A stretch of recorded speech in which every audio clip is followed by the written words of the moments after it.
Dear viewers, subscribe to the channel and put a like on the video, so YouTube can recommend you new stories and new chapters. If anything, you can always remove the like if you don't like the story. Thank you for your support, and here we go. Secrets of the Library. Chapter 1. Rose walked up the library's central staircase, carrying dusty tomes in her hands. She and Lily were the crypt girls, sorting and rearranging books in the main stacks in the basements. Rose was sometimes assigned to help people in the public research rooms, and Lily usually stayed in the stacks downstairs in the crypt. The pay wasn't great, but thanks to the fact that both she and Lily earned small salaries as assistant librarians, they managed to keep their rent down and live, albeit sometimes meagerly. They graduated from St. Tristan's after living together for 4 years, and became much closer than they would have guessed. Shortly after graduation, Lily got a job at a library in St. Louis, and then sent Rose a letter asking if she wanted to work at the library. Rose was overjoyed. Her mother had been pressuring her to consider marriage to a suitably wealthy man. Perhaps anticipating the kind of relationship Lily and herself would enter into, her mother didn't seem to care much about who she married. Rose happily moved in with Lily, and they easily resumed their relationship, a very easy Boston marriage.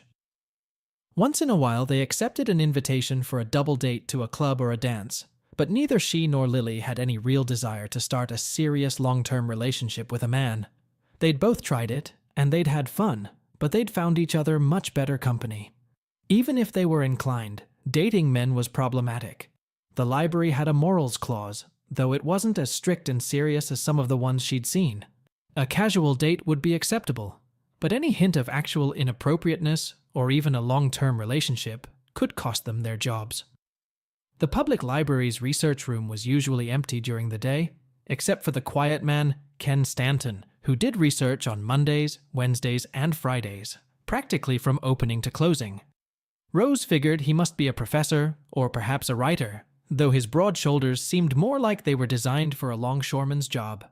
The conservatively dressed man was always focused on his extensive research, but invariably polite and aloofly friendly with Rose, who usually searched the bizarre variety of obscure texts on his behalf herself.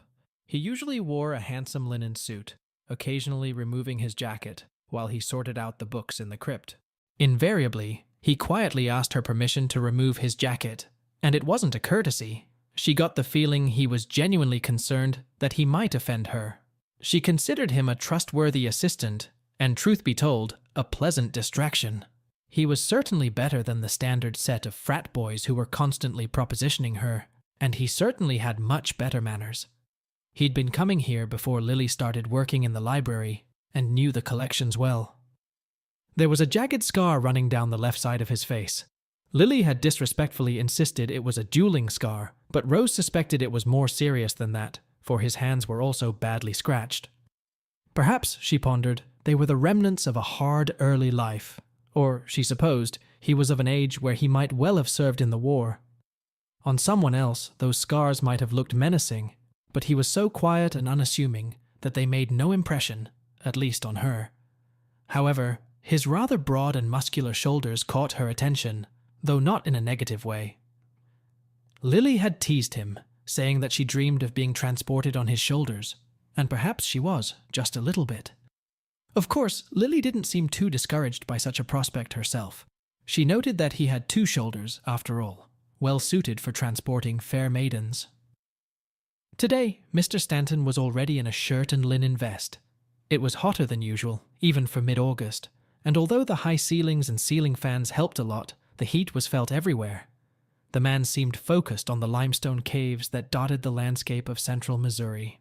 Rose had brought a dozen books, from geology textbooks to land grants, as well as recent newspapers from the area.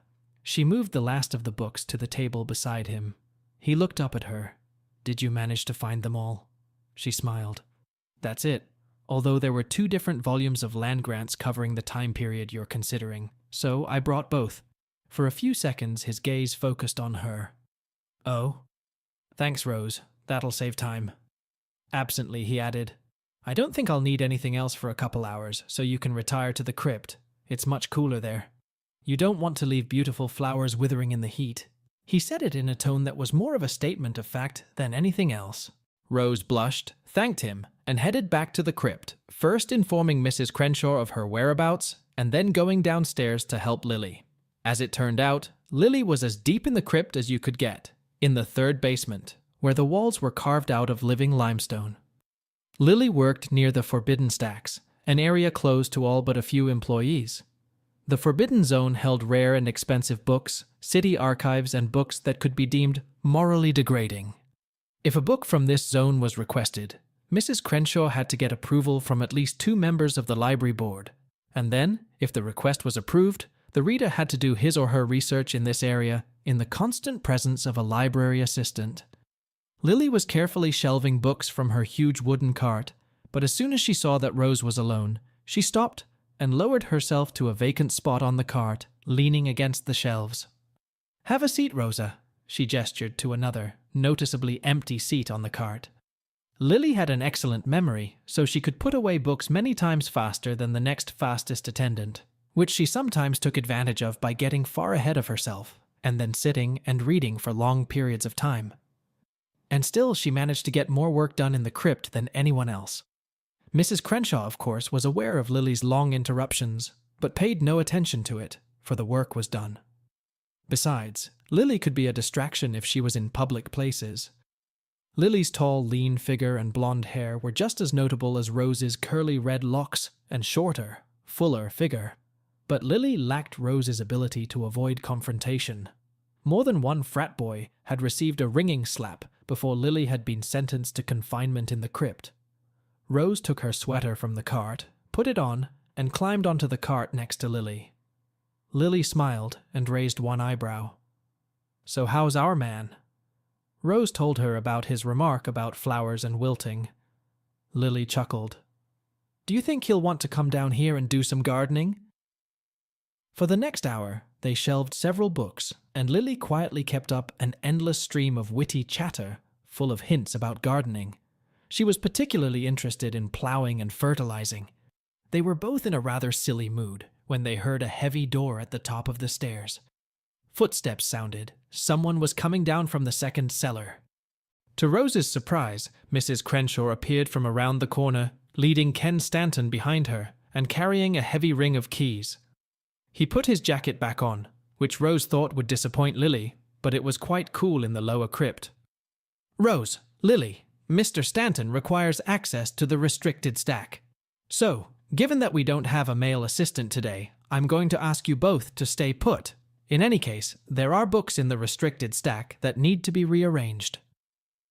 Rose was puzzled, as any book taken from restricted access was always immediately shelved. However, after she let them inside, Rose saw a large stack of volumes next to one of the large chairs in the research area in the center. Obviously, not everything had been put in place.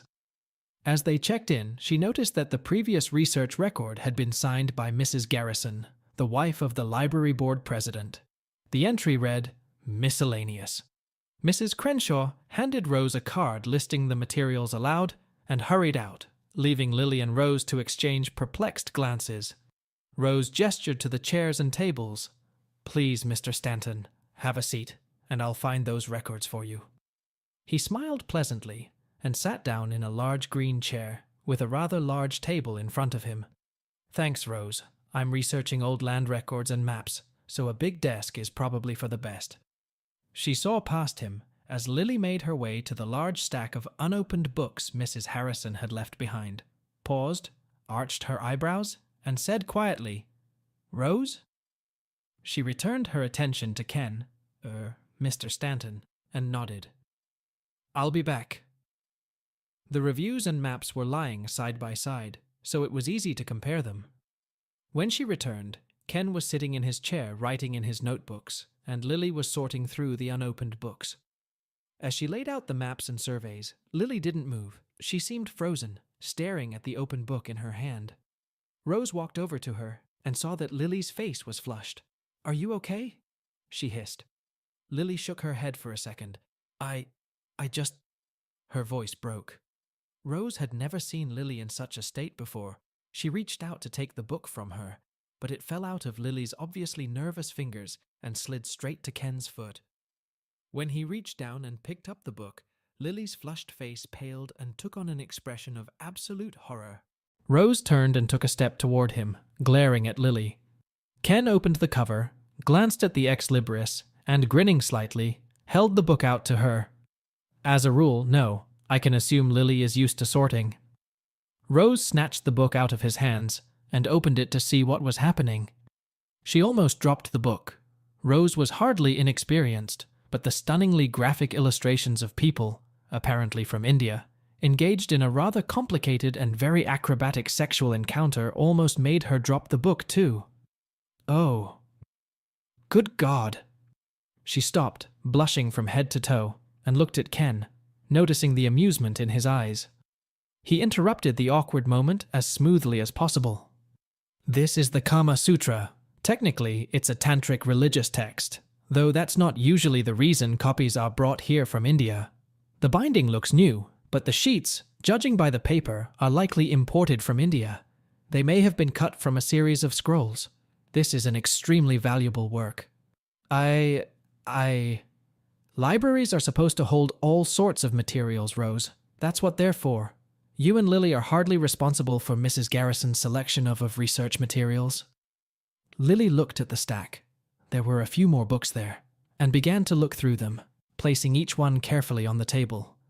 She was naturally shy. Despite her overtly cheeky demeanor, her cheeky jokes and comments were a shield of sorts. I think they're all like this. She picked up one with an ornate varnished wood cover and looked at the bindings. These books aren't categorized by subject like the others. They're categorized by country of origin and then by subject. And the subjects are all different. Ken nodded absent-mindedly. Since you're holding a Japanese marriage manual or pillow book in your hands, it makes sense. An Indian book is theology. A Japanese book would be considered a textbook. An Arabic book, if you have one, would be anatomy or physiology. And a British Pearl magazine would be fiction. He seemed immersed in the study of a particular map. Rose decided to help Lily put the volumes on the shelf while he continued his research. It turned out to be a rather slow process, one that wasn't really sped up by Lily's insistence that she point out our particularly interesting illustrations. Or, to be honest, her own interest in those illustrations. Lily was terrible. She kept showing Rose the most salacious illustrations, especially the ones showing 2 women and 1 man, making tender eyes, fluttering her eyelashes, and asking if she thought they could find a man who might be able to help them with this complex and fascinating subject, all the while looking toward the reading room and winking. When Rose threatened to tie her up to make her behave, Lily only said, "Great Britain, aisle 2, aisle 3, the whole shelf."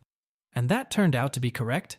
She obligingly suggested that the sticks and spankings were on the 4th shelf, and on the 5th. Ken seemed oblivious to their quiet conversations, for which Rose was grateful. By the end of the day, the atmosphere had become congenial, though not so too familiar that Mrs. Crenshaw had anything to complain about, and they learned that the reason for Ken's familiarity was that in his youth he had worked in a library not unlike this one. What he was doing now, though, remained unclear. Unlike most men, he didn't press for forced familiarity. This seemed to disappoint Lily a little, though it was a relief to Rose. She loved working in the library, and she really didn't want to be out of a job. When Mrs. Crenshaw quietly peeked into the library, probably wanting to see what they were doing, she found them rearranging the cards, as Lily had noticed that many of them were misplaced. After Ken finished his research and said he would return the next day with the tracing paper, he left and Mrs. Crenshaw returned to lock the iron grate and let them out the back door closest to their apartment building. On the way home, Lily and Rose stopped by the Blue Star Tea Room for a quick snack before heading home. As soon as Rose locked the door, she felt Lily's arms around her. "I've been starving for you all day." Rose turned and kissed her, and then, while Lily struggled with her clothes, said, "Me too. I can't believe you were so bad in there." Rose had planned to do some reading earlier in the day, but that was not going to happen today. Looking at outspoken books from 10 countries had left both her and Lily with some new creative ideas. Ken Stanton entered the lavishly furnished restaurant with his hands in plain view and lowered himself into the chair that Johnny Gambini had gestured to. Johnny's son Vittorio, or Vic, sat to his left with barely concealed contempt. Ken accepted a glass of red wine from the waiter with a concerned look. Vic looked directly at his father. "Dad, look, I told you I could handle it. It's those green boys again. A good thrashing and they'll back off." Johnny looked at Ken. "Please forgive my son's lack of manners. He tries, but his mom spoils him too much." Ken smiled, the smooth, humorless smile of a true predator, though Vic didn't recognize it. Ken could feel the 4 nervous bodyguards adjusting their distance. They didn't care about people Vic didn't know.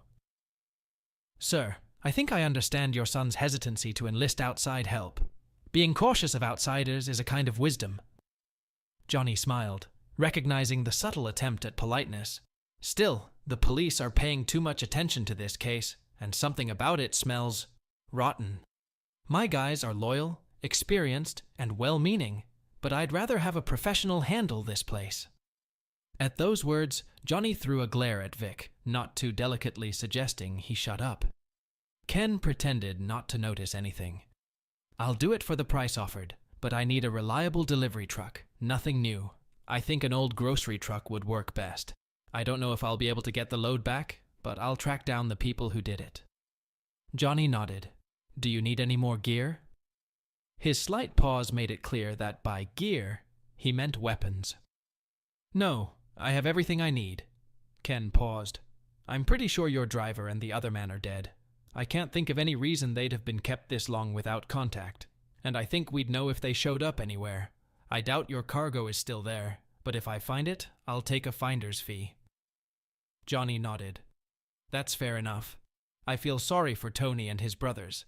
I have to make things right with his family. As right as I can. Nothing will make up for the loss of 3 boys." Ken just stood up and shook Johnny's hand solemnly and then walked out. Vic stared at his father, but before he could say anything, the old man breathed a sigh of relief and looked much older than his years. Still breathing. I know he won't take a job like this, but what if he had made up his mind? Looking at Vic, he continued, "If I have a heart attack or get hit by a truck or something, when this man shows up and asks you to pay him, you just pay.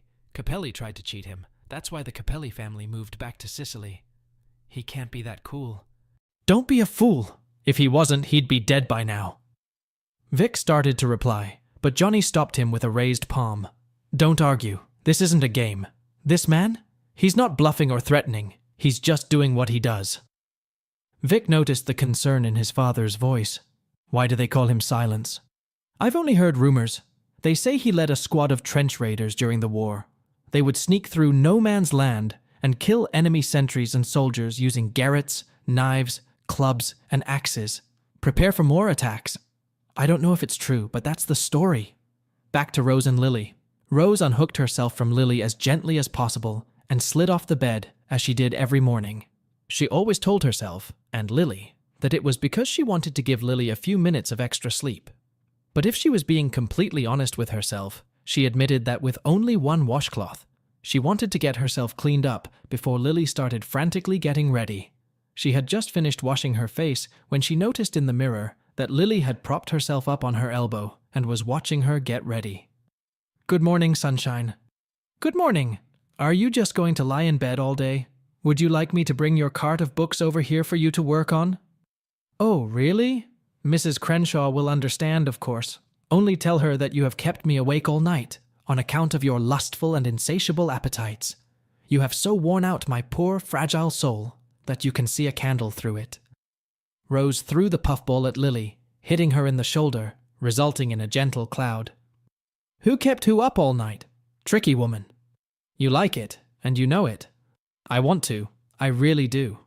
Still, you'd better get your poor, fragile soul out of bed and get ready. I don't think Mrs. Crenshaw would accept fatigue from excessive sapphic indulgence caused by overexposure to morally degrading material as a valid reason for being late." Lily giggled, rolling over onto her back and resting her chin in her palms, bright blue eyes glittering. "If that were true, I'd use that excuse every day." Rose rolled her eyes. Mrs. Crenshaw wouldn't consider the apocalypse a valid reason for being late. Lily dangled her legs off the bed and embarrassedly smoothed her thin white chiffon negligee.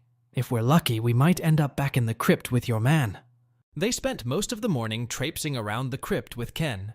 He had brought several rolls of tracing paper with him and spent the morning drawing maps and then making notes on them in his notebooks, occasionally asking Rose or Lily to find one of the newspapers or books he was looking through. He diligently made notes on the maps with different colored pencils, then measured and made more notes. Besides the colored pencils, he had a compass and a ruler. Lily's curiosity took over. So, what are you doing? Ken finished drawing the red line. I don't have a name for it. I'm looking for connections between events and geologic formations for a client. Lily looked at the grid of lines. This pays well? Ken smiled, a little less wickedly than usual, it seemed. We can. It depends on the client. Rose sensed something wrong, afraid that Lily had said something hurtful, and started to pull her away, but Ken smiled genuinely. If Mrs. Crenshaw approves, I'd like to work until lunch. If you two don't mind, I'll have lunch delivered here for all of us. Lily had agreed for both of them. Sometimes Rose would get desperate at how much Lily appreciated food, and when Mrs. Crenshaw came down to check on them, Ken explained that he didn't want to be distracted from his business and offered his lunch, even offering to buy lunch for Mrs. Crenshaw. She hesitantly agreed, though she declined his offer to join them for lunch because she was afraid it might show favor to Rose and Lily.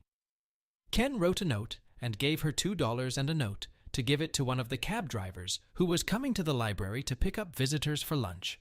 He didn't ask what they wanted, but Rose figured $2 would buy some good sandwiches.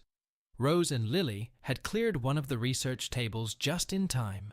Mrs. Crenshaw had brought 2 large men with large baskets into the crypt, and they had prepared a feast.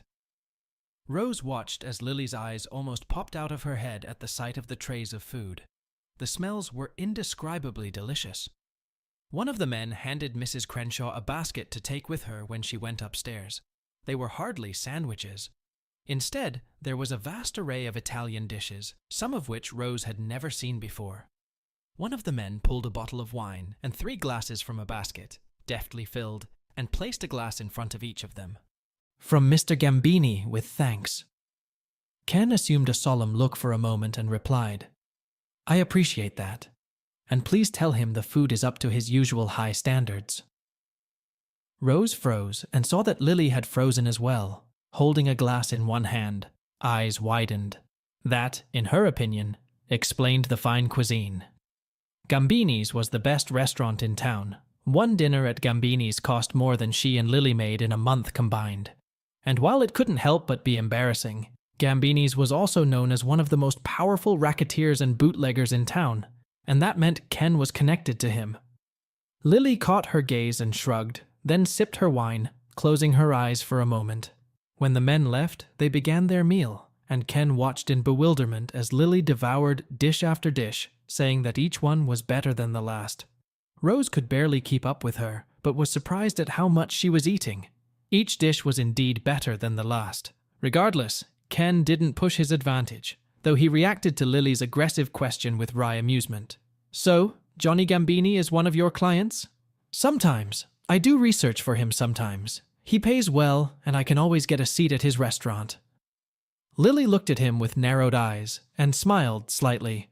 What does your wife think of your work? Rose was shocked at her tactlessness and kicked her under the table, causing her to yelp. Ken grinned. I'm afraid my job isn't too conducive to marriage. Oh, that's terribly unfortunate. Though it was quite obvious that Lily didn't regret it at all. Rose thought that was a fair enough warning for any girl. Despite being kicked, Lily continued to ask questions. Ken answered them with good humor and began to politely answer his own. Lily replied with a flirtatious glee that was too frank for Rose.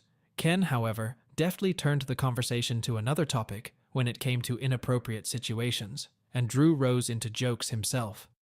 By the end of the meal, as they were putting the dishes away in baskets for the men to pick up later, Rose realized that she had known Ken for ages. By the end of the day, as Ken got ready to leave, both she and Lily were saddened by his announcement that he would be gone for several weeks. 2 days later, Rose found herself working with a large, repulsive man with thin, unkempt hair, intense dark eyes in a lupine face, slouching shoulders, long arms, huge hands, and large, discolored yellow teeth that vaguely reminded her of shovels. Mrs. Crenshaw, evidently repelling him, introduced him as Mr. Pike. His leering glances made her uncomfortable, as did those of the frat boys and other men. The frat guys, and most men for that matter, clearly pictured her in a state of turmoil, but in this man's case, his desire wasn't like healthy carnal lust, it was far more impure. A vaguely acrid odor seemed to emanate from him. He asked to bring some books with German and Latin titles, but there were only a few on the list, and most of them were in the crypt.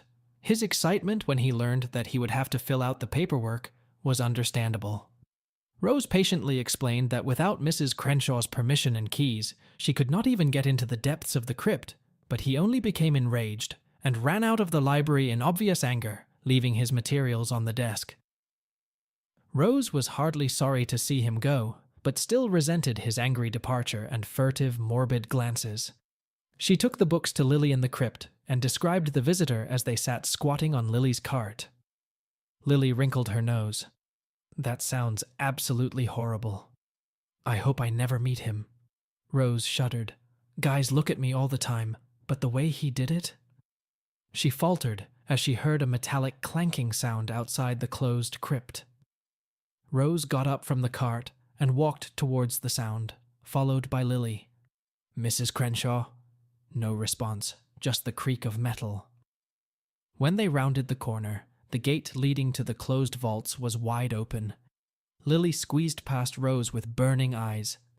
I swear, if there are any Kappa Sigma mugs in here again. She froze as the grotesque figure of Mr. Pike, clutching several volumes in his huge hands, emerged from the closed crypt through the open gate. A string of saliva dangled from the corner of his mouth, which was frozen in a hideous parody of a smile. He hissed at them, "Oh, what fine queens you'll make!" Rose was about to scream when several strong-clawed hands grabbed them both from behind and shoved rags of poisonous chemical into their faces. The last thing Rose saw as she lost consciousness were the yellow, shovel-shaped teeth that grinned in a triumphant grin. The old food truck struggled to move along the dusty road, the ruts occasionally tearing the steering wheel out of Ken's hands.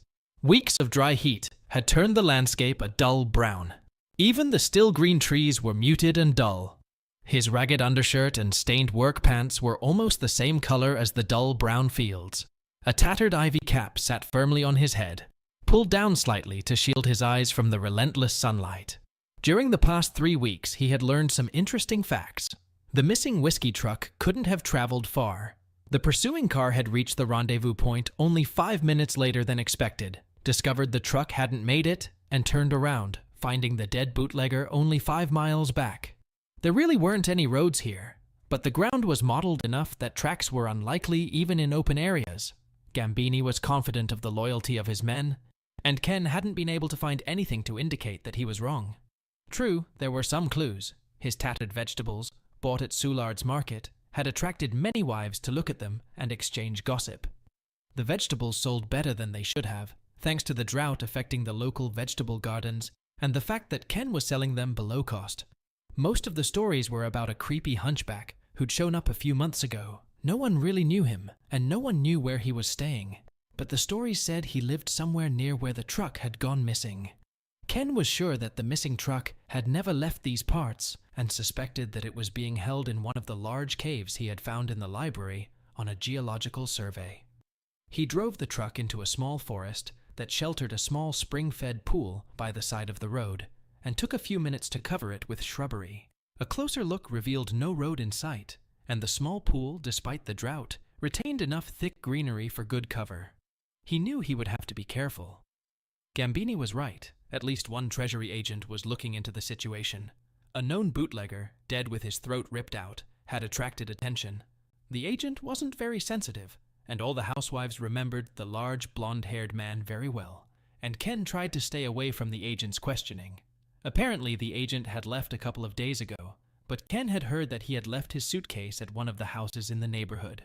Ken pulled a long bundle and an old army backpack from the truck and began to move quickly but silently toward the nearest cave. Secrets of the Library. Chapter 2. Meanwhile, Rose didn't know how long she had been here, but it seemed like an eternity. She was cold, damp, and terribly hungry. She woke up here, undressed and chained to the wall opposite Lily, whose bruised, pale, and dirty body she saw curled up in her corner, staring blankly at their tiny hell. Once in a while the girls were fed, a disgusting broth with undercooked chunks of horse meat. You could probably tell by how hungry they were that this horrible food was starting to seem normal to them. Lately, however, they had been brought only a little iron-flavored water, obviously dirty even in the dim reddish light that filtered into the room from the other side of the door. Both women felt ill, vomiting constantly, and neither of them could sleep. After a couple of days, a husky, incessant whispering began, which they could not muffle no matter how hard they tried.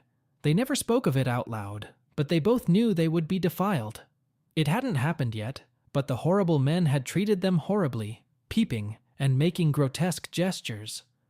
One day, a few days ago, one of the human beings suddenly grabbed Lily and started touching her legs. In her weakened state, she could only cry. But the others grabbed him and began beating him mercilessly. He continued to struggle, trying to reach her until his skull was fractured. One of the beast-like men glared at her and spoke one of the few words any of them had uttered. "Not ready yet." At first he and Lily talked, encouraging each other and looking for a way out, but the chains were huge and they had nothing to work with. Time passed, hope faded, and she and Lily spent more and more time in silence, staring fixedly into each other's eyes. Lily's gaunt look began to remind her of their grotesque captors, shoulders hunched, hands curled like claws. Worst of all, her eyes grew darker and darker, seeming to lose that beautiful blue color Rose loved so much. Rose shuddered at the sound of the metal door opening and backed into her corner of the stone chamber. Two shapeless men dragged something inside. It was a man, a large blonde-haired man, badly beaten, breathing in slow, shallow, labored breaths. His shirt and boots were missing. The two kidnappers brought in a set of shackles and chained him to a large iron brace in the middle of the floor. Then they corrected Lily and Rose's chains to allow them to walk a couple more feet before walking out. The door slammed shut. Rose crawled to the new limit of her chain and tried to bring the man to his senses. Despite the blood, he felt clean, somehow better than his surroundings. Lily did the same, shaking him gently and whispering. He moved, but didn't wake up. Rose leaned closer. His scent filled her nostrils. She felt her mouth go dry. Rose jerked back sharply when she saw Lily do the same, her eyes widening in horror. Now they knew. They knew what the food was. They knew why it had stopped. It was just that the creatures had brought fresher food this time. The whispers grew louder, and she was sure they were making vile, unspeakable promises, unless the girls. Rose heard a loud whimper and looked at Lily, realizing it was both of them doing it. Simultaneously, they grabbed each other's hands in an unbreakable grip. No, Rose wondered for a second which one of them had spoken, then realized it was her. Lily closed her eyes, and Rose saw them flash back to their former bright blue light, hard and determined for a moment. "I'd rather die." They both knew they were really going to die, and they began to sob, almost silently, leaning against each other. They hugged each other, protecting the wounded man, until they fell into a heavy, useless half-sleep. Meanwhile, Ken was bending over the breathless body. He'd smashed its head with his old trench mace, if the ape-like figure was really a man. Trench mace was faster and more reliable than a knife, and far less noisy than the shotgun that hung at his back. He left his backpack of dynamite at the entrance. After he found the room with the bodies of men and women, he went back and finished off the two beast men he had knocked out and tied up. There would be no prisoners, and he decided he didn't want to hear any answers they might give. The men were strange-looking, degenerate, slouching, muscular, with large unblinking eyes and big yellow teeth that looked like shovels. At the sight of them, he got a bad feeling. The repulsive things were familiar, figures from the past that he hoped would never meet him again. He found a truck, though it was pretty battered, but useless. He also found what appeared to be the entrance to hell. The cave system was dimly lit with oil lamps dotted throughout the chambers. The floor was somewhat level, and the different chambers were used as rooms for different purposes. The slaughterhouse was the worst, but the floors in the other rooms were flooded with slop as well. In one of the rooms, he found almost pure Gambini alcohol. Originally, it was going to be diluted with water and tinted to make ersatz whiskey, but now it was spoiled for any purpose. The barrels had been opened. Peering around the corner of the tunnel, which seemed to lead steeply downward, he saw two repulsive men peering through a grate in the metal door. They were talking in harsh voices. They didn't feed. Why didn't they eat? Something's wrong. They're broken. Somehow. The other bellowed angrily. We didn't do anything wrong.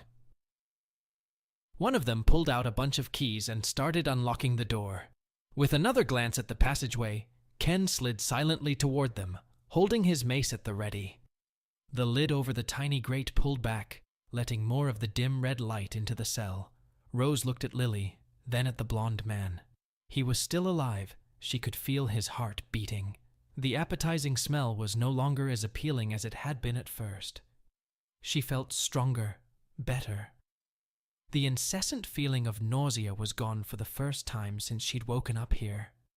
Through the window in the door, intense eyes looked at them. Somehow she felt that one of them was actually Mr. Pike, though she couldn't really make them out, and indeed it was hard to tell them apart. She could feel their disappointment that the blonde had managed to survive. Glancing over, she saw a defiant expression on Lily's face that she knew echoed her own. Terrible people would continue to be disappointed. She returned her gaze to the door as she heard the sound of a key turning and found her voice. You might as well kill us. No matter how much you hurt us, we'll never be like you. Mr. Pike started to answer, but he was suddenly dragged away from the window with a strange crunching sound. A moment later, something hit the cell door hard. There was a strange tugging sound, replaced by light. Then the door swung wide open. Suddenly, as if a radio had been turned off, the horrible whispering scrabbling in her skull abruptly stopped. A dark figure appeared in the doorway, holding an overly bright lamp in one hand and clutching some kind of heavy club in the other. Ken dragged the bodies away from the door. They were too focused to hear his approach, and the mace made quick work of them. Grabbing one of the oil lamps, he swung the door open. The room was a scene out of a madman's nightmare. The walls, floor, and ceiling were covered in sludge, and two skinny figures leaned aggressively over the man's writhing body. He was just beginning to take a step forward to kill the monsters when a realization came. These were women, and he knew them. Rose. Lily. Rose sat stunned, staring at Ken. Lily started to babble incoherently and reached for him, but was suddenly stopped by the chains. He stepped back, pulled out the keys to the door, and quickly unlocked the chains. We need to get out of here. I don't know exactly how many there are, but it looks like they're feeding, by the dozens. He looked calculatingly at the large blonde-haired man. Rose spoke up. We have to take him with us. We can't leave him here for them. You'll have to call him. I need to check the passageway. He handed her the keys and stepped out into the hallway while she tried to unlock the last lock. She could feel the hope stirring in her and Lily, the weakness and fear fading away. Without further ado, she and Lily lifted the man to his feet, much more easily than she had expected, and throwing his arms over each of their shoulders, dragged him toward the exit. In the hallway, she saw Ken pull out a shotgun from behind his back and point it down the hallway at waist level. Girls, move, they're coming. As they squeezed past him toward the painful light of the entrance, he began firing, just holding the trigger and working the bolt, creating a long thundering wave of sound. Rose looked back and wished she hadn't. In the dim, flickering light, she saw a mass of shapeless bodies pushing through the corridor out of the darkness. A hail of roaring shotgun blasts felled those in front and tripped those behind, but the horde kept moving forward. Finally, the shotgun fell silent as it ran out of ammunition. Rose flung the man's arm away and shouted to Lily, "Get him outside." Ken lowered the shotgun to the sling and drew his revolver to fire down the hallway, throwing back all the creatures that had escaped the tangle of bodies. Rose grabbed an oil lamp and threw it into the hallway, where it burst into flames, splattering everything around it with burning oil. That sent them scrambling back, and she grabbed another oil lamp, then a third. The hallway was full of flames. She wasn't sure what was holding them back, fear of the fire or pain from the light. Ken grabbed her arm and started pushing her toward the entrance. Run! Even dragging the blonde-haired man behind her, Lily was farther away than she had expected. Rose had no time to do anything when one of the disfigured ape men suddenly jumped out of the side passage at Lily and her ward. Lily didn't hesitate. Instead of screaming or trying to run away, she threw the blonde-haired man aside and lunged at the beast with a furious hiss. The ape man was visibly shaken by Lily's strength and tried to hold her back. Rose noticed that Lily had changed again. Dark-eyed and maniacal, she snapped her shovel-like teeth at his face. Anger slammed into Rose as she saw Lily, struggling. A second later, she felt her own teeth sink into the twisted man's neck, her claws digging into his sides. He lost his grip on Lily, and she tore at his throat with force. They were tearing toward him in a red haze of hatred and rage, until a voice came through the noise in his ears. "Girls, he's dead. Leave him alone." She looked at Ken, pulling back. He looked less shaken than he should have. Lily leaned over the blonde-haired man, and for a second Rose feared for her sanity, but Lily lifted her head, her blue eyes sparkling. "We have to keep going. I can feel them getting bigger, a lot bigger." Rose felt it too, grim thoughts full of hatred as the creatures crawled out of their slime pits and rushed upwards almost mindlessly. Those behind would soon drive those ahead through the flames. Ken kicked the door open and burst into the room. "Rose, help me with this." He pointed to several barrels. "That's raw spirit. It will burn." Rose felt herself grinning. "There's enough here for half the city." They tipped over barrels, pouring out gallons and gallons of alcohol. If anywhere on Earth needed a fire to burn, it was here. They splashed the liquid back into the hallway, and Ken fired a couple shots toward the falling mass of bodies. Lily was already standing in the sunlight with the injured man, and her face spread into a smile when she saw them walk outside. Ken shouted after her, "Keep running, Lily!" They slowed for only a second in the painful sunlight. Rosa caught up with them and looked back to see Ken pick up a dull brown bag at the entrance, do something with it, toss it back into the cave, and then run. "Go to the right!" As they caught up, Rosa felt the ground slip from under her feet, and they tumbled down the steep slope. The top of the rocky ridge erupted in smoke and flames. A wave of debris flew right out of the entrance, and then the whole slope seemed to lift and settle. When they stopped, Ken stood up and quickly reloaded his rifle, looking around the ridge for movement. They froze and listened. A strange low rumbling and crackling underfoot indicated further collapses deep underground. Rose grabbed the heavy stone and looked around, while Lily examined the blonde-haired man. As far as Rose could tell, the blonde man had only a little more to add to his injuries. He was beginning to show vague signs of consciousness. The crunching-like sounds continued for a while, and the hills seemed to melt away. Ken looked at them. "Can you walk?" Lily smiled slyly. "Yeah, we'll walk to the moon and back to get out of here." She stopped, looking around and squinting against the sunlight. Then she looked at Ken. "Where are we even? I don't know which way to go." "We're about 100 miles southeast of St. Louis. You only have to walk about a mile or so to my truck, that way." He pointed his finger, "and we'll drive the rest of the way." Lily smiled. A genuine smile, though Rose thought the effect was a little spoiled. She squared her shoulders and gestured at Rose. "We'll bring Blondie here, and you be ready to shoot any of those things if any of them get out." "Are you sure you can catch him?" "Yeah, he's not as heavy as he looks." Lily and Rose lifted him easily, and Ken led them to the truck. Despite the rocky ground, Rose realized that her legs didn't hurt, and she and Lily easily managed the unconscious man. Soon they reached the truck, where they put the man in the back, and Ken pulled a tattered fiberboard suitcase from under the front seat. He pulled out a pair of white shirts and a bar of harsh lye soap. Handing Rosa the soap, Ken gestured to the pool of spring water. "I'm sure it's a little cool, but you need to wash that dried slop off." Before he could finish his sentence, both girls were in the water, scrubbing desperately with all their might. Rose found that using a handful of sand scrubbed away much faster than soap. Their hair was so matted that Rose was afraid she'd never be able to wash it out, but after a while it unraveled and came out, though it was obvious that Lily's platinum hair was dully colored, at least for now. If you squinted, you could pretend it was a natural light brown color. She felt even more exposed now that she was clean and quickly put on one of the white shirts, noticing that Lily did the same with the same haste. Without a towel, they would have to rely on the sun to dry themselves and their new dresses. It wouldn't take long in this heat. Ken didn't even seem to notice their nakedness, only handing them their shirts. The shirts covered more than the dresses they wore in the dance halls, but it still seemed a little indecent to Rose.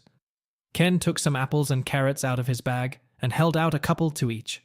He seemed to look at them with some apprehension, and Rose noticed that he kept one hand close to the revolver on his belt. Rose took a bite of the apple and chewed slowly. It tasted clean, sweet, and perfect. What happened? Ken hesitated for a moment. Why were you there? Rosa spent the next few minutes telling him how they'd been kidnapped and mistreated, and he asked terse questions. She didn't procrastinate, woodenly telling him how they'd been fed and when they'd realized what was happening. When she finished, she didn't even meet his gaze. Lily seemed to be holding her breath. Ken nodded slowly, chewing his apple. That fits with what I've seen and heard. I don't know what they were trying to turn you into, but I guess they decided they failed. It's not your fault, you know. He held up a hand to stop their shamed responses. They were shocked that you didn't feed on the Treasury agent here? Seeing their shocked faces, he pulled his wallet from his pocket and opened it, revealing his badge and ID. John Dietrich, Treasury Department. I found his wallet in this mess. The whole experience seemed to hit Lily at once. She sank awkwardly to the ground, sitting cross-legged in the violet bush, and stared at her hands with wide, bright blue eyes. Oh, that's a doozy. We almost ate the treasurer? She began to shake, and Rose rushed to her, knelt down, and hugged her. Ken gave them time to recover. Lily finally calmed down and smiled weakly. You know, Sister Mary Ann from St. Tristan's probably expected us to turn out like this. Rose couldn't suppress a giggle at that. Ken shook his head. It's not what you did. It's what they did to you. And they failed. They failed to turn you into monsters, no matter what they set out to do. He paused. Not completely, anyway. You know you've changed when you dealt with the one in the tunnel? Lily looked at her nails for a second. Yes, I could feel it and see Rose changing, and changing back. You also carried the big guy for a whole mile over rocky ground, like he weighed nothing. You weren't tired, and most of the cuts and scrapes you got from falling down the hill are gone by now. Rose looked at her skin and saw that, except for a few light, fading bruises, there were no marks on it, and neither was Lily. She looked at Ken again. Why doesn't that surprise you? I saw something during the war, something the Huns sometimes let loose at night. Very much like those creatures in the caves. I've heard other stories too. A low voice grunted from the back seat of the truck. I saw and heard something too. Thanks for getting me out of there. And didn't eat me. The blond man weakly rose to a sitting position, holding his ribs. He looked around them, one eye swollen shut. Ken looked at him with an indifferent expression. Back among the living. Basically, there were creatures like these in the Bellow Forest. They usually hunted at night, ate people, and hated the light. He smiled slightly. Especially the light from the kerosene bombs we made out of glass bottles. For a split second, the man and Ken's exchanged a wicked smirk. Now what? We're heading back to St. Louis. The cave collapsed, so unless someone wants to excavate a few thousand tons of rock, it's over. Rose listened for a moment. I think they've all disappeared. I can't feel them anymore.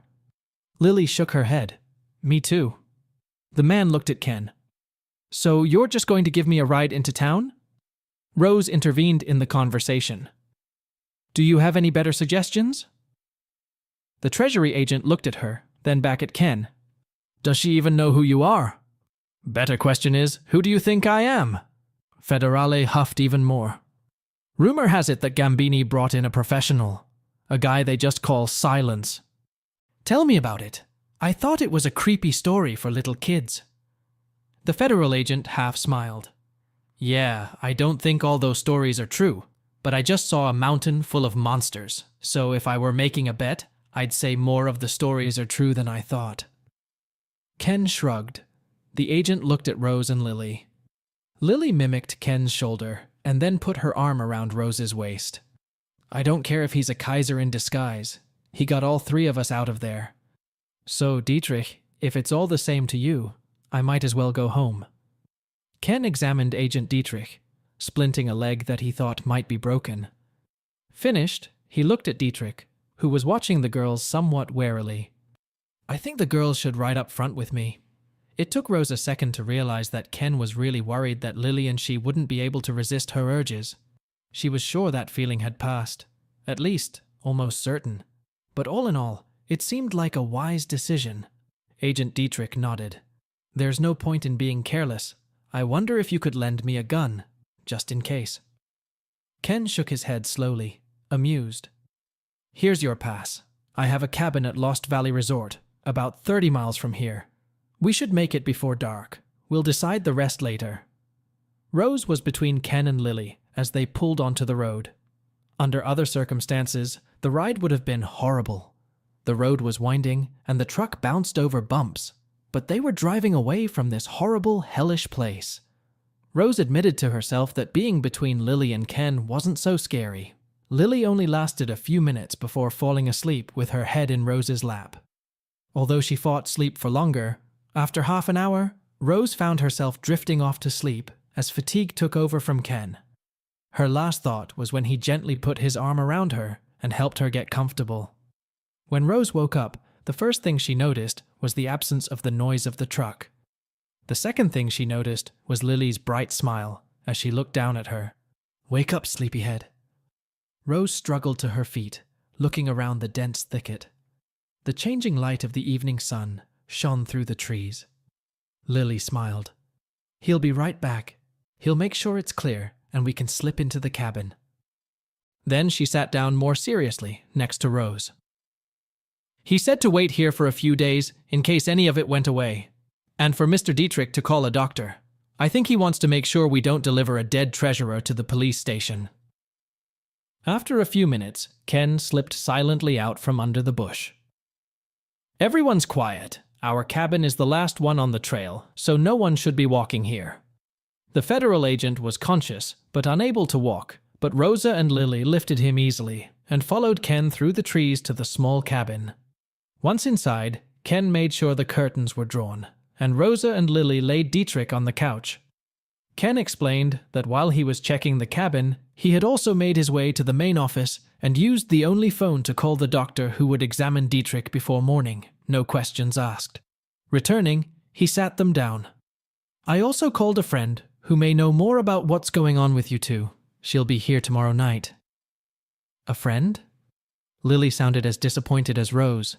It stunned her. She was already starting to think of Ken as hers and Lily's. A lady I know. She owns Beauchamp's Voodoo Lounge nightclub. She knows about things like these. He gestured at them. Lily smiled. We've gone there a couple times for double dates. You know, there's a cellar you can go down into and choose the wine of your choice. Rose chuckled. I remember that. There are places where you can look up right through the cracks in the dance floor. Lily burst into laughter.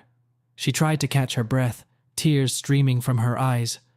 Rose said, Lily, I think there's a serious shortage of lingerie in this town.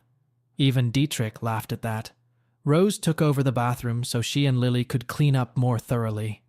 Ken brought 2 more clean shirts for them to put on. That's all I have right now, but there's a little store here where I can buy you a couple dresses when it opens in the morning. This place specializes in quiet retreats for men of means and their nieces where they can relax. Rose couldn't help herself. She smirked. Why, Mr. Stanton, what a place you've lured us to. A second later, Lily snuggled against Ken's side, joined in Rose's comment, and raised her blue eyes to him. Uncle Ken, how can we express our gratitude for this wonderful vacation? He shook his head regretfully. If I'd known I'd be treating a treasury agent and looking after a couple of kids, I'd have looked for a family resort with bigger cabins, and maybe bring some clothes for the 2 of you. Rose wrinkled her nose. What's so interesting about that? She thought she'd gotten as bad at flirting as Lily had. It took a few minutes and a lot of water to clean up. Poor Lily scrubbed her pale hair until the last traces of slop were gone. After Ken had cleaned himself up, they tried to wash Dietrich as gently as possible. He was weaker than before, and she could tell he was in more pain than he let on. She could smell pain and weakness. A surreptitiously cast glance told her that Lily felt the same way. There were only 3 rooms in the hut: a living room, a bedroom, and a bathroom. Only the bathroom had a door that could be closed, and it didn't lock. Lily felt like her hunger was over, and though she could feel the agent's pain and weakness, it no longer made her gag and her stomach rumble. But daylight was almost gone, and hunger and voices were always stronger at night. She didn't worry about Ken. He never smelled like food. Dietrich, as if reading her thoughts, rolled over onto his side. "I'm not trying to be ungrateful, and I realize I'll be staying here for a couple of days. It's just that I'd be more comfortable if you had a room you could lock me in at night, or lock them in, or something." He fell silent, waiting for an argument. Rose spoke before Ken could say anything. "No, it's okay. I'm not sure I trust us yet either. I feel pretty normal right now, but I don't know how we'll act at night. In the dark, it feels worse." Ken looked around. "I'll see if I can rent another cabin tomorrow, but we'll have to come up with something for tonight." "Second aisle, 3rd shelf," Lily pronounced. Ken looked at her in bewilderment. Lily suddenly blushed and seemed confused. Rose piped up, "Oh, Mrs. Harrison's books." She turned to Ken. "Those books we were supposed to put in the closed crypt. 2nd aisle, 3rd shelf, where the books with the bound women are." Lily regained her composure and grinned in a cheeky grin. "If things get bad for us, you can always resort to the 4th shelf. And the 5th. So Rose and Lily found themselves bound and gently placed on the bed. Lily was playing hard to get, playfully asking to be tucked in and making teasing remarks the whole time Ken was tying them up. He responded to her remarks with good humor. Despite Lily's entreaties to snuggle up to him, Ken pulled the padded chair to the doorway between the living room and the bedroom. Dietrich still looked worried. A few seconds after she lay down, Rose fell into a dreamless, whisperless sleep. The next morning, Rosa was awakened by bright sunlight. She had one arm around Lily. She rose abruptly, realizing that the shackles had been removed. She jumped off the bed and rushed to the doorway. Ken stood next to a well-dressed but scary-looking weasel-like man who was examining Dietrich. Ken bestowed a half-smile on her. "I took the ropes off you after sunrise, about 3 hours ago. You weren't awake at all." The strange man she had mistaken for the expected doctor spoke up. "It would be best if you leave him here until his condition stabilizes, a couple days or so." The doctor didn't look in her direction. Apparently, he had decided that the less he knew, the better for him. True to his word, Ken went out and returned with 2 dresses. "Here you go, for Lily." He pulled a light blue shift out of his bag. "And one for Rose." He held out the light yellow shift to Rose. He walked out while they changed, though Lily, giggling, beckoned him to follow. "It's not like you haven't seen everything yet, you know." Then both girls went down to the store on their own, and Ken told them to buy everything they needed for a couple of days and have the clerk bill them in the cabin. 2 negligées, 2 gowns, 4 more dresses, 2 pairs of shoes, and 2 charming cloche hats. And here they are checking out with a very tactful clerk, who solemnly transfers their acquisitions to their uncle's account. As they walked slowly back down the path, Lily looked at Rose. "Do you feel the same way about Ken as I do?" Rose nodded. "It's a we thing. Not just you or me with him, but us. He's ours now, or we're his, or something like that." "Thank heavens. I feel that way too." Lily giggled. "I hope he ate all the vegetables. He'll need all his strength when we dump the Chamberlain. For as long as I can remember, I haven't wanted a man like that." "Me too." Rose and Lily walked briskly toward the cabin, but as soon as they opened the door, Rose felt a rush of anger. It was an odor, something like a sense of smell. The smell of something wrong, something unclean, like the man-thing, but different.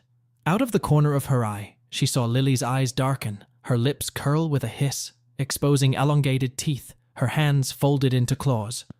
"Stop!"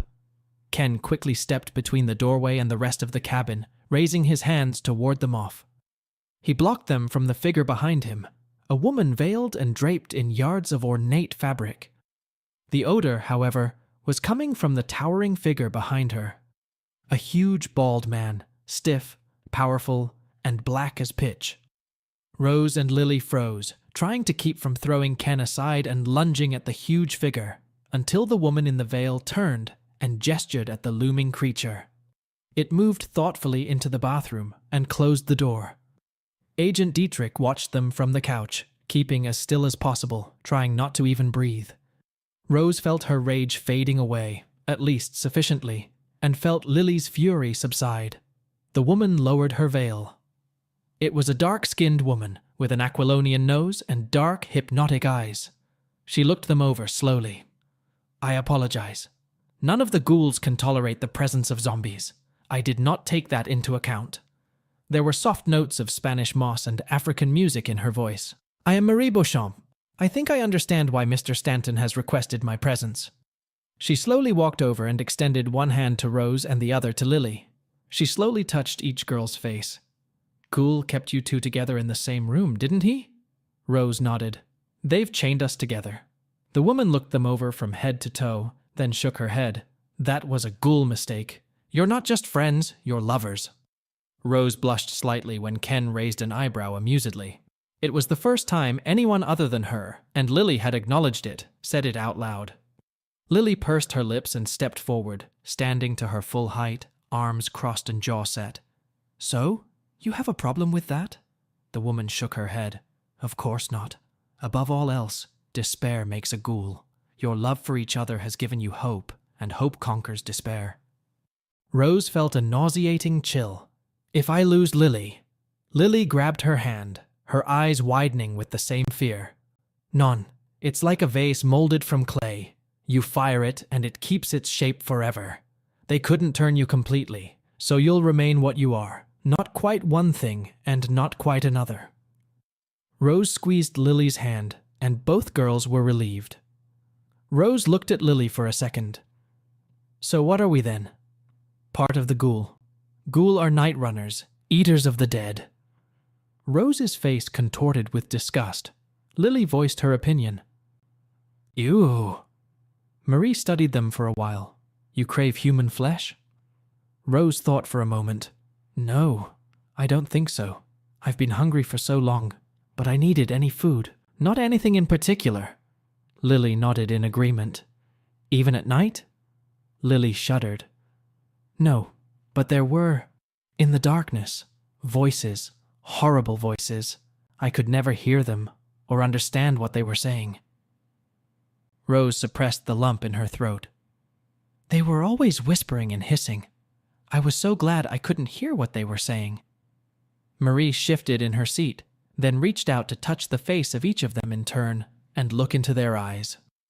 Then she turned to Ken. "They are telling the truth. They will crave raw meat, but only meat.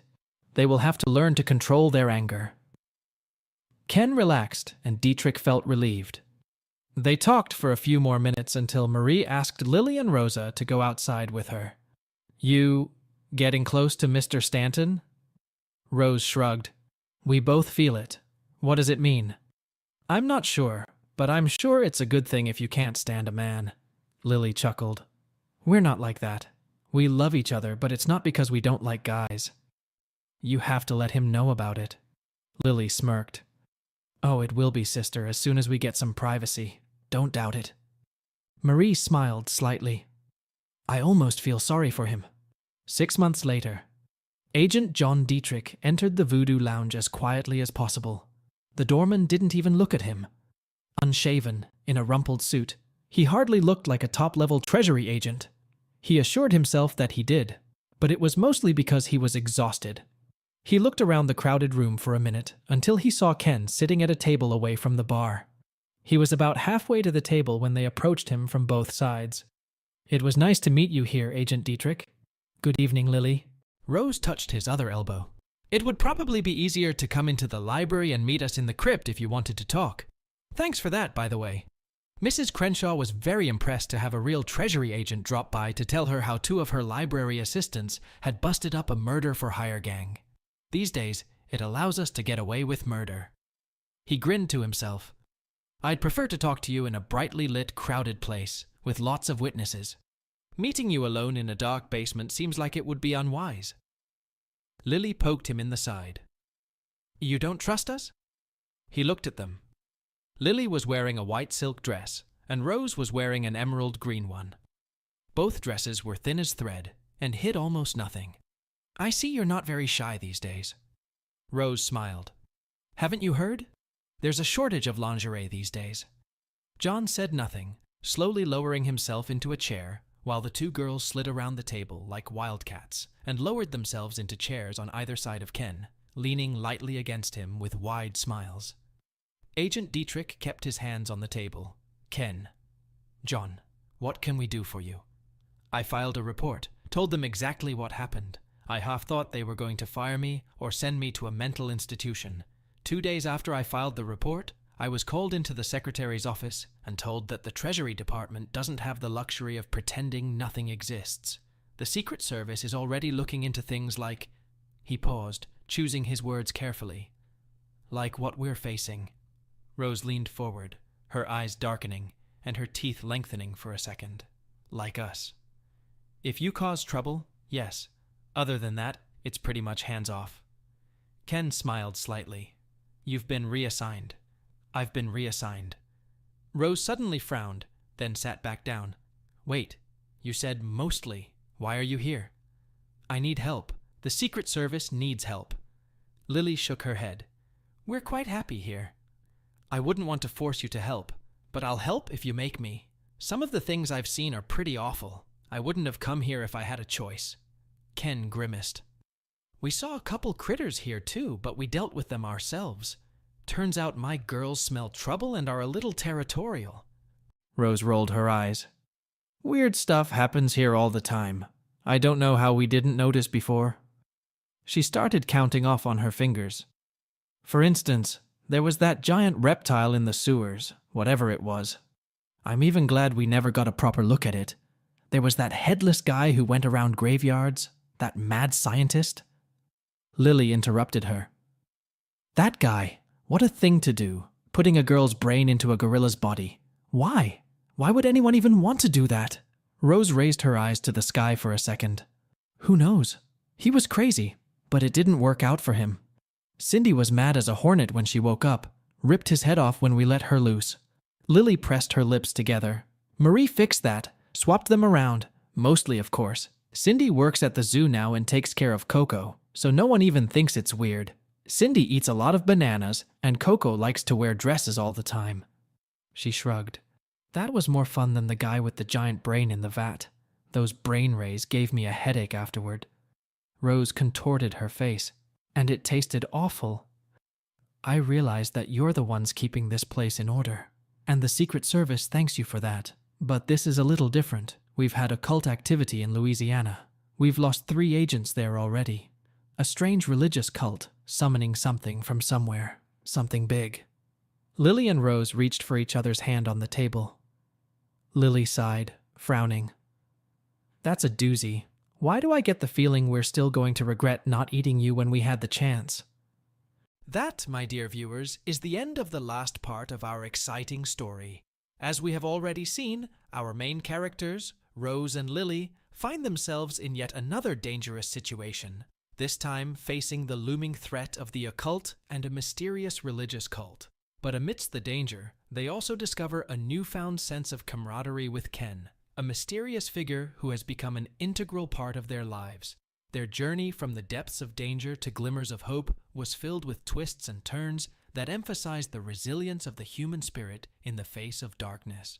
But what psychological conclusions can we draw from this passage?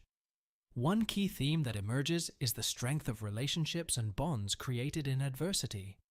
Rose and Lily's unwavering loyalty to each other, as well as their growing bond with Ken, emphasize the importance of companionship in overcoming life's hardships. Despite the suffering they have endured, they find comfort in each other's presence, forming a united front against the looming threats.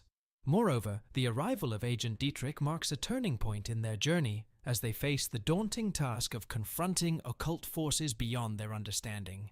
This moment emphasizes the inevitability of change and adaptation, in the face of changing circumstances.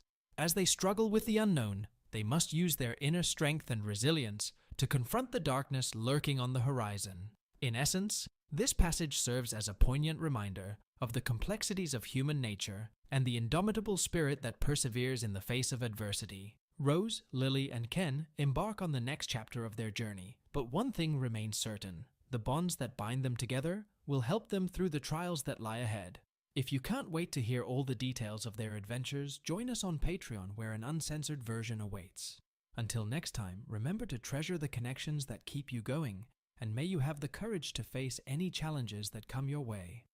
Look forward to more stories of mystery and intrigue.